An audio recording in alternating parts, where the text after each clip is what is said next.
బాధపడటం లేదు. అందరూ కూడాను తిండి లేక బాధపడలేదు, నిద్ర లేక బాధపడుతున్నారు. నిద్ర పట్టదు, ఎందుకంటే చేసేవన్నీ వెధవ పనులు. మనిషికి కావాల్సింది కడుపులో ఒక రొట్టె, 2 రొట్టెలు, కంటి నిండా నిద్ర, మనసు నిండా శాంతి. అవి కావాలంటే మీరు చేయవలసిన ధ్యానం ఒక్కటే.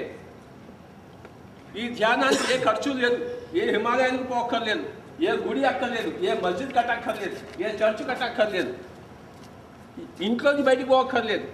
మీరు ఎక్కడున్నారో అక్కడ చేతుల్లో చేతులు పెట్టుకుని, బ్రేళ్ళలో బ్రేళ్ళు పెట్టుకుని, కళ్ళు 2 మూసుకుని శ్వాస మీద ధ్యాస ఉంచాలి. లక్షల కోట్ల కోట్ల కోట్ల కోట్ల రూపాయలు డాక్టర్లు, మెడికల్ బిల్స్ ఇవన్నీ ఉన్నాయి. ₹1 ఖర్చు లేదు. మీ మీద మీరు ఆధారపడాలి, మీ మీద మీకు నమ్మకం ఉండాలి.